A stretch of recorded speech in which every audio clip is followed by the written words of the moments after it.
In a system that puts profits over everything, small gangs of billionaires are given free rein to plunder the planet. One of the richest power cliques in the empire's inner circle is also imperiling all life on Earth at an alarming rate, only to pad their vaults with cash. In the United States, the oil industry is a giant cash-engorged beast, with the loyal servitude of the state at its beck and call. Its vast accumulation of wealth has led to its vast accumulation of power and influence in today's society. A resource that's the pivot of the modern industrial economy has made every oil-rich nation a prize to be won by every aspiring world empire. In the past half-century, the U.S. has sacrificed untold lives, limbs, and resources in its scramble to seize larger and larger pieces of the market. From funding dictators to fueling proxy battles to all-out wars of aggression. Entire countries like Saudi Arabia, Azerbaijan, Qatar, and others have been established as oil monarchies, owned by American oil corporations, armed to the teeth by imperial sponsors. Every president from Truman on officially dubbed access to oil a matter of national security, meaning worth going to war for. The oil industry's vast power was pioneered by the son of a snake oil salesman, John D. Rockefeller, a cutthroat capitalist who bought his first refinery in Cleveland in 1865, later named the Standard Oil Company. Many emerging oil companies were competing, but Rockefeller's Standard Oil tipped the scales. They used an illegal deal with railroad companies for cheaper transportation to bully more than 20 refineries into selling themselves to Standard Oil under threat of having to compete with impossibly low oil prices. Other strong-arm tactics were used to buy up the industry. For example, if a refinery didn't want to sell itself, Rockefeller would buy the pipeline, then just cut off its oil supply. The dried-up refineries had no choice but to submit to Standard Oil's clutches. By 1879, Rockefeller's shady gangster tactics, with the help of big banks and lavishly bribed politicians, allowed Standard Oil to gobble up 90% of the country's oil refining industry. With over 100,000 workers under his belt, Rockefeller was harshly anti-union and squashed any attempts for workers to organize. The modern-day monopoly was born, one of the economy's biggest sectors in the briefcase of a handful of fat cats and top hats. This self-serving clique of oil tycoons not only subverts our supposed democracy, whose thirst puts us on the path of more disastrous, profit-driven wars, but it imperils all living things on Earth. To understand more about the tyranny of the oil industry in today's political climate, I spoke to someone who spent years reporting on oil, Antonia Juhasz, a journalist and author including The Tyranny of Oil, written at the end of the Bush administration. The frame of the tyranny of oil was to say, one, political power, political influence, and decision-making leading us into wars, aggressively pushing climate change, climate destruction, human rights abuse, economic abuse, political abuse, and that we wanted to end that tyranny. Unfortunately, the Obama administration, while it's not the Bush administration and isn't nearly quite as wed to the industry as the Bush presidency was, and certainly financially isn't tied in the same way, the Obama administration has been unable to loosen the chains of that tyranny. And such that in the United States, under Obama, we've actually reached in June the second highest point of U.S. production of both oil and natural gas in our history, and the highest rates of exporting of those products. How dangerous is offshore deep drilling as opposed to conventional drilling? The age of easy oil is over. And if you're anyone who's ever lived where oil is explored for, produced, transported, refined, the idea of easy oil doesn't make a lot of sense. But from the industry's perspective, it means, they were able to put a pipe into the ground, a big reservoir of oil was there, it was easy to pump out, and they had a willing, friendly government allowing them to do that. That age is over. Now most of the world's oil, first of all, is spoken for, and the oil that is left is more difficult to get to, more environmentally destructive to get to, often in places where you need to fight a war to acquire it, or incredibly technologically complex to try to reach. And deep offshore drilling is an area that the industry has increasingly expanded into, moving further and further out and deeper into oceans. The drilling moved exponentially further out and deeper as the industry got more money and it needed to hunt for harder to get at oil. And with that came an increasing number of problems, blowouts, spills, disasters. This became evident to the world on April 20th, 2010, when one of BP's deepwater rigs exploded and unleashed 210 million gallons of toxic sludge into the ecosystem, causing the biggest accidental oil spill in history. The uninterrupted spewing of crude for 3 straight months caused untold damage to the environment, killing over 1 million birds, according to some estimates. Besides the massive destruction to marine and wildlife, the impact on humans was catastrophic. The corporation sprayed 2 million gallons of a dispersant called Corexit to thin the oil, which made it 52 times more toxic. Millions of families whose jobs and livelihoods were interdependent on Gulf marine life were decimated. Many now suffer life-altering health effects. 11 men died, but then what we learned is that the industry also had no plan for what to do in the wake of a deep water spill. And what we also learned was that they then decided that they would learn on the fly and try and figure it out as they went.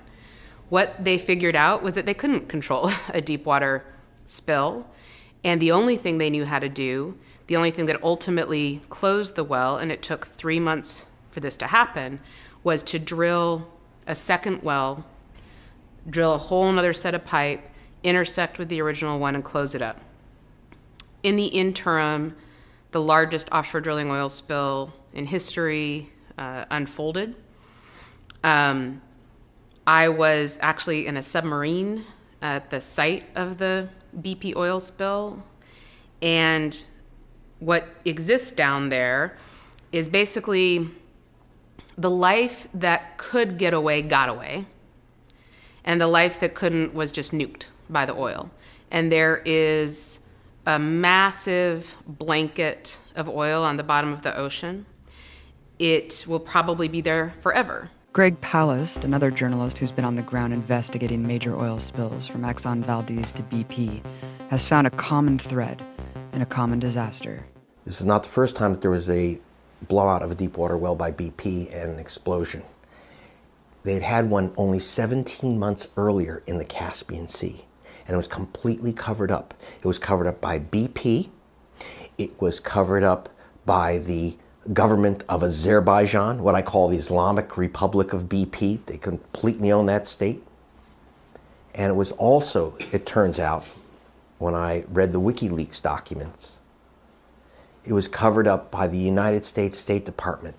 Condoleezza Rice and the State Department knew that there had been a BP blowout because they were using a quick dry cement. It was to save money. With no accountability, the spills by cost-cutting big oil have only continued, and they're seemingly rewarded for their actions. The Defense Department has more than doubled its contracts with BP since the disaster. The fines imposed on the company were merely a permit for plunder. The largest fine that's been imposed in environmental history was imposed on BP, and it's about, not sure what it added up to right now, but it's about $17 billion. And that sounds like a lot of money because it is a lot of money. But this was also the worst environmental disaster, certainly the worst oil spill to hit the United States, the worst offshore oil spill in the world. And we have laws. And those laws say, one, that's very specific. If you spill oil, you pay a per barrel of oil fee for doing that. And then on top of that, as a result of the Exxon Valdez oil spill, and actually George Bush Sr. as president pushed through really important legislation that said, basically, if you cause an oil spill, you have to put everything back to zero. You have to put it back the way it was. Those fines, just straight application of our laws, should have brought BP up to more around the range of $200 billion, which meant that it would have really challenged its ability as a company to continue operating. And that's not what happened. So BP did face a very big fine, but in BP's own words, it was manageable. And so it definitely very much brings to mind the power of the banking sector, which is Are these companies just so big, so powerful that they are bigger than the government's capacity to control them? And actually, if you look at U.S. history, we've faced this position before. And in response to this, the control of these companies over the Senate, we had the populist movement in the United States. We had mass protests and uprisings and shutdowns and people in the streets and people demanding change. And we actually did get not revolutionary change, but regulatory changes. And we got our first antitrust laws. And the first focus of the antitrust law was breaking up the Standard Oil Company with the very specific intention that it needed to be smaller so that the government could be bigger than it. But all those pieces of the Standard Oil Company are names that are going to be familiar now. They were Exxon. They were Mobil, which is now ExxonMobil. They were Chevron. They were Texaco. Those are now Chevron, Texaco. All the sort of pieces of Standard Oil have been allowed to morph back together and form these massive major companies. And BP is actually an example of that, because BP only came into the United States by buying Arco, which was a major U.S. Oil company, which also was a spin-off of Standard. The growth of monopolies in the late 19th century was answered by an anti-monopoly movement, by both populist farmers driven into abject poverty by monopolies, and sectors of the capitalist class that wanted a fair fight. Politicians were further enticed by antitrust laws through their application of breaking up labor unions, which they described as human cartels. By 1911, the Supreme Court ruled that Standard Oil had to be broken up to restore competition in the industry. The initial breakup of Standard Oil's monopoly was of no bother to Rockefeller. He was soon after crowned the richest man in the world's first billionaire. A billionaire at a time when the average annual income in America was $520. While sitting idle in their mansions, the Rockefeller family had unprecedented wealth poured in their bank accounts. Most of the global industry owned by just three pampered bloodlines: the Rocks, Rothschilds, and the Dutch royal family. Standard Oil was broken up into 34 independent companies. But in a generous gift, every Standard Oil owner was promised part of each of the new company formed. But the antitrust laws were only a reset button. Those 34 new companies set out to eat their competition, just as before. After being knocked into pieces, the oil monopoly golem began to pull itself back together. When anything threatened total dependency on oil, they went after it. The landscape of America's cities had been defined by their decades-long fight to strangle any mass public transportation plan. For example, an entire system of electric streetcars were sabotaged and destroyed by General Motors and Standard Oil, for which they were found guilty of conspiracy in 1949. The industry has amassed so much power, oil now regulates the government. The U.S. military is the world's biggest consumer of oil and its biggest polluter, yet it stands shielded from regulation. From the Clean Water Act to the Clean Air Act, nearly every large-scale piece of environmental legislation includes sweeping exemptions for dirty energy. A predictable outcome for an industry that's mastered the dark underbelly of DC bribery. The two are so cozy, 3 out of every 4 dirty energy lobbyists used to work in government. More than 430 congressmen have become industry lobbyists. But the corruption doesn't get more blatant than at the Bureau of Ocean Energy Management, Regulation, and Enforcement, where more than a dozen former officials went on to make 6-figure salaries in big oil. Everyone gets perks for playing the game. Over $35 million will be stuffed into the pockets of 2016 candidates alone by the toxic industry. But the cost hasn't gone unrewarded. For years, big oil has greased industry executives into the highest levels of government to ensure oil remains at the forefront of U.S. energy policy.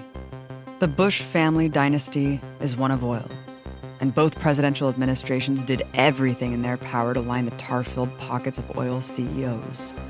From former Halliburton CEO Dick Cheney running an energy task force to Condoleezza Rice sitting on the board of Chevron, tens of billions of dollars in tax breaks and subsidies were given to toxic oil and gas corporations, streamlining their plunder of the planet. The relationship's mutually beneficial, evidenced when Cheney raked in $40 billion for Halliburton's spin-off KBR and no-bid contracts to rebuild Iraq, after he bombed it.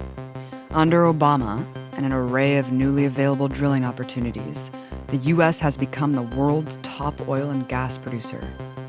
The number one new source of super profits became fracking, a highly destructive and dangerous method of natural gas extraction. Because of the speed with which this production has come in, North Dakota went from a state that basically wasn't producing oil to being the second largest oil producing state in the country. It's mass infrastructure moving in. So what happened was that North Dakota suddenly became a mass fracker. And in North Dakota, that means an enormous amount of flaring, which are the huge bursts of flames that come out of the ground that are burning natural gas off at the source.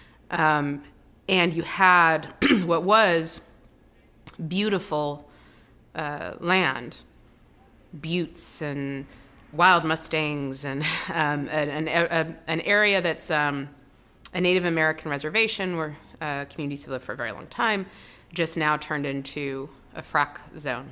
In Oklahoma, you have 600 earthquakes that have happened in the last year in one state. So that's 3 a day. People you have never have never had oil production there. Suddenly there's oil, and suddenly there's 3 earthquakes a day because of the consequences of the fracking. It's the dumping of the wastewater that leads to huge impacts on the earth, and then it leads to these earthquakes. And so you're starting to see, though, whereas in other countries where people have spent a long time being exposed to oil production and the harms of oil production and have resisted, in the United States, oil production tended to be very isolated. But now it's everywhere. With oil's expanding wealth comes expanding power for its owners. Oil is the political process. There's not influence. It is the political process. I mean, we saw, for example, during the Bush administration that the oil industry was our government. There was no difference.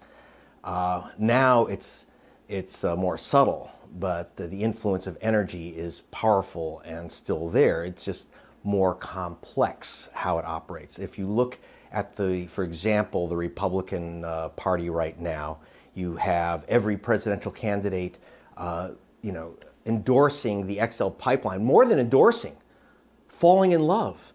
I mean, Ted Cruz actually said, you have to love the XL pipeline. He sends Valentines to a pipe, right? I mean, this is how extreme it's gone. So that they're kissing the pipeline, they're loving the pipeline. Like, why? And the answer is a 4-letter word, KOCH, the Kochs. Now, follow how this operates and how this affects our foreign policy. Okay, the Kochs' big refinery. They bought a big refinery on the Gulf Coast of Texas, and they were losing a fortune because even though it's in Texas, it can't use Texas oil. And so what they had to use was heavy oil. They could only get it from Venezuela. They charge a premium. Used to be a discount. So they had to get rid of Chavez and Maduro and that progressive government in Venezuela. They could either do it by assassination, as Pat Robertson suggested. That didn't work. Or they can manipulate the country's political system. That may work or may not work. But all else fails, get the oil from somewhere else. Canada, at a super steep discount. That gives you the XL pipeline. And that's the whole reason for the XL pipeline. The Kochs don't own the pipeline, but they're the ones who get the oil. Each Koch brother will make about $1 billion extra a year if the XL pipeline goes through. Now, you say, well, what about the Democratic side? There's an opposition. Well, yes and no. The Democrats have their own alliances, like with BP and the current administration. So, for example, President Obama, Mr. Let's not cook the planet. Global warming is a terrible threat to everyone. And yet, he approved drilling in the Arctic. I was up in the Arctic Circle, actually, where they're going to drill at Kaktovik. And I was called up by the Inuit speakers, Etok, the great whale hunter, and he said, look, we're done. We're finished as a people if they drill here. I mean, and also if you have a spill in the Arctic Ocean, it goes under the ice cap to Norway. There couldn't be a dumber, stupider, more dangerous, poisonous idea than drilling in the Arctic, and yet you have a Democratic president that approved it. So that only happens because you had a tremendous influence by BP and Shell in the current administration. The Kochs have tremendous influence mostly on the Republican side, but they are not Republicans. Koch Oil is not a Republican operation. They are for Kochs, and they don't bet on the horses. They own the whole damn racetrack. Of course, the majority of scientists in the world have agreed to the consensus of human-caused climate change or human-exacerbated climate change. Americans seem uniquely ignorant in this analysis. I wanted you to kind of analyze how the media disinformation campaign works on behalf of the oil industry. One of the ways it does it is it buys up a lot of academics. Almost every biologist in America is on the payroll of British Petroleum through a $500 million grant to the Lawrence Livermore Laboratory, which controls almost all the science of oil spills. Now what's happening with climate science is, again, it's not just air pollution, it's money pollution of science. So they'll take a dissenting scientist and they will blow up their stature. Earlier when you said National Petroleum Radio, of course you're talking about NPR, and this is the most amazing report ever, right? In the wake of the BP oil spill, they have on this scientist who's talking about, don't worry, the oil is just gonna be eaten by oil-eating bacteria. Yes. And talk about that specific report and what's behind it. $500 million dumped into the Lawrence Livermore Laboratory, and those scientists under Livermore's control took over the airways. Obviously, BP worked very hard to get their guys out there, and never on NPR, which was leading this charge that Mother Earth cleans itself, never once did I hear that these guys were paid for by British Petroleum. That's important. Ivor van Heerden, who was head of the Hurricane Center at the Louisiana State University, after Katrina, he said the reason why this city was underwater was because the oil industry had destroyed the mangroves. All the drilling and dragging of drilling rigs, etc., had basically destroyed 100 miles of swamp protection. People say, why do people live in New Orleans underwater? Well, the Gulf Coast was brought to the edge of New Orleans by the oil industry. Van Heerden had raised the alarm 1 month before Katrina drowned New Orleans. He said this city could be underwater in 30 days. 30 days later, it was underwater. He said that on British television. He was right. Instead of building him a statue and say, thank you for telling us, trying to save this city, they shut down the Hurricane Center. Can you imagine Louisiana shutting down its Hurricane Center? And they replaced it with a wetlands center. What was going on here? They got a check from Chevron Oil. Chevron said, we will pay for and fund a giant center, academic center, if we get to pick the professors and you close down Van Heerden and his Hurricane Center. So Louisiana State University lost its Hurricane Center, if you can imagine, for this oil company, basically propaganda forum, where the oil companies literally pick the professors. Remember, we don't have an investigative media in America. Our reporters don't go after facts. They're not reporters, they're repeaters. Instead, what they do is they say, well, on one hand this, on one hand that. Well, some scientists believe that the Earth is getting hot and we're doing this to Mother Earth. And then there's some guys who say no. And they don't bother to tell you that those guys who say no are on the payroll of the oil companies. But we don't have time for the super elites at the helm to suddenly care about the environment. Drastic, immediate action is needed to even begin to turn around the situation. The United Nations last year came up with its most definitive statements on what was needed to basically avert the worst consequences of climate change. And the action that was made very clear was that 3/4 of known existing fossil fuels need to stay in the ground. That's it. That's the only way not to avert harm caused by climate change, not to avert the problems that we're already experiencing, but to avert the worst predicted consequences of climate change. So that means that where we need to start from now is that the resource needs to stay in the ground. But the empire is doing the opposite of that, chasing profits at any cost. 20,000 oil spills are reported each year in the United States alone, not to mention millions of gallons spilled across the world in once pristine habitats like the Amazon rainforest.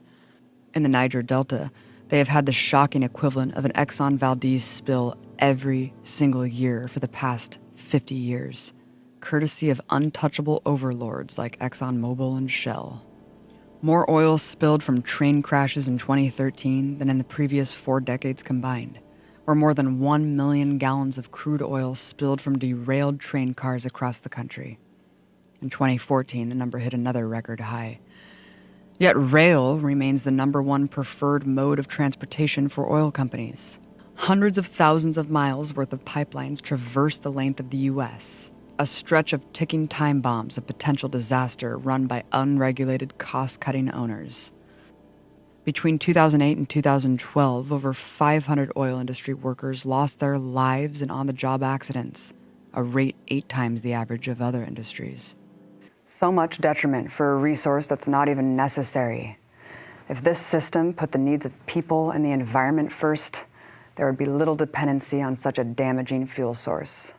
Stanford engineers have already developed a cost-effective, state-by-state plan to transition the entire U.S. to all renewable energy sources by 2050. The cost of the Iraq war alone could have covered all global investments in renewable energy needed to halt climate change trends. We see that big oil can buy the politicians who regulate it, have the military pledge allegiance to its interests, be shielded from pollution restrictions, leech off U.S. tax dollars, control mass media, crush alternative energy, and avert punishment for all of the crimes it commits. It is utterly insane that small boardrooms of self-serving billionaires are empowered to act as though the only future that exists is in their stock portfolios. They've been destroying lives and habitats for over a century, and now their unfettered greed is a threat to human civilization itself. Their path towards a tar-covered, uninhabitable dystopia won't be reversed unless the power structure is flipped. We can't fight the rule of oil tycoons without fighting the system of corporate empire that dutifully serves them.